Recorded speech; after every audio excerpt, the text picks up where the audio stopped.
सालों का इंतजार, हजारों खबरें और लाखों उम्मीदें। टाटा सेरा वापस आ रही है। और भाई लोग, इस बार ऐसे स्टाइल में आ रही है ना, जिसकी किसी ने कल्पना भी नहीं की थी। आज इस वीडियो में अपन पर्दा उठाने वाला है सेरा के उस रात से, जिसका सबको बेसब्री से इंतजार था।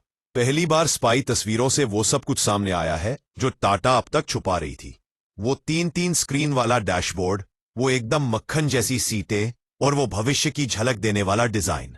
क्या ये कार क्रेटा, सेल्टोस और ग्रैंड विटारा की छुट्टी कर देगी? और सबसे बड़ा सवाल, क्या ये अगले महीने लॉन्च हो रही है? पेट्रोल, डीजल या इलेक्ट्रिक, कौन सा मॉडल आपके लिए एकदम सही होगा?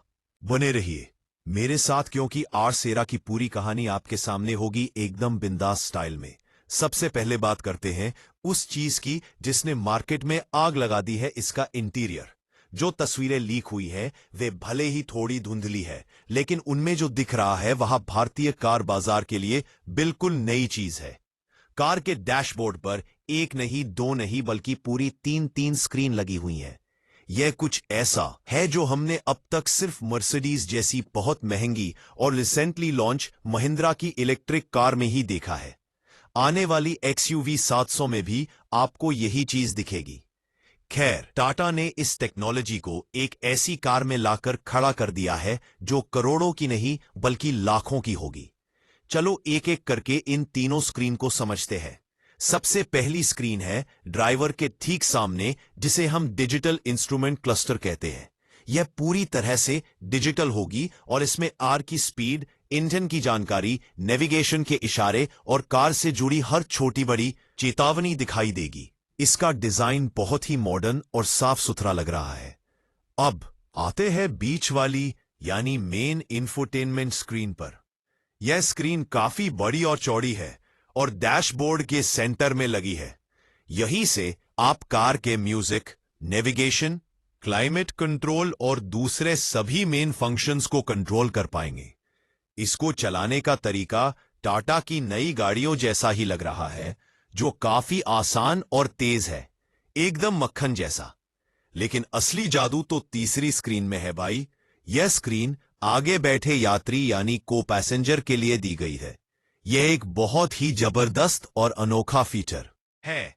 इस स्क्रीन पर को पैसेंजर अपना मनोरंजन कर सकता है, जैसे कि वीडियो देखना या गाने सुनना, और शायद नेविगेशन में भी ड्राइवर की मदद कर सकता है।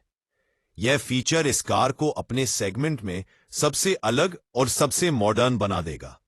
सोचो, लंबा टूर है, ड्राइवर कार चलाने पर ध्यान दे रहा है और साथ बैठा यात्री बिना उसे परेशान किए अपनी पसंदीदा फिल्म देख रहा है।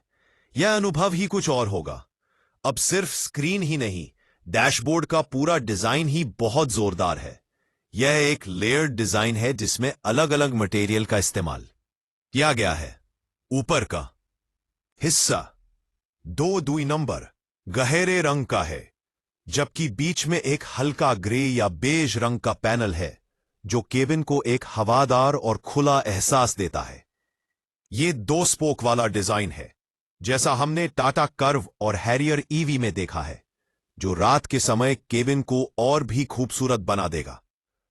स्टीयरिंग पर ही म्यूजिक, फोन और शायद अडा जैसे सिस्टम को कंट्रोल करने के लिए बटन दिए गए हैं। सेंटर कंसोल यानी दोनों सीटों के बीच की जगह भी बहुत अच्छे से डिजाइन की गई है। इसमें एक छोटा गोल घुमाने वाला गियर सिलेक्टर दिख रहा है, जो यह बताता है कि यह कार का ऑटोमेटिक या इलेक्ट्रिक मॉडल हो सकता है। उसके पीछे इलेक्ट्रॉनिक पार्किंग एंड ब्रेक और दूसरे जरूरी बटन दिए गए हैं। कुल मिलाकर अंदर से देखने पर यह कार किसी भविष्य की कार का एहसास कराती है। टाटा ने डिजाइन, क्वालिटी और टेक्नोलॉजी तीनों ही मामलों में एक लंबी छलांग लगाई है।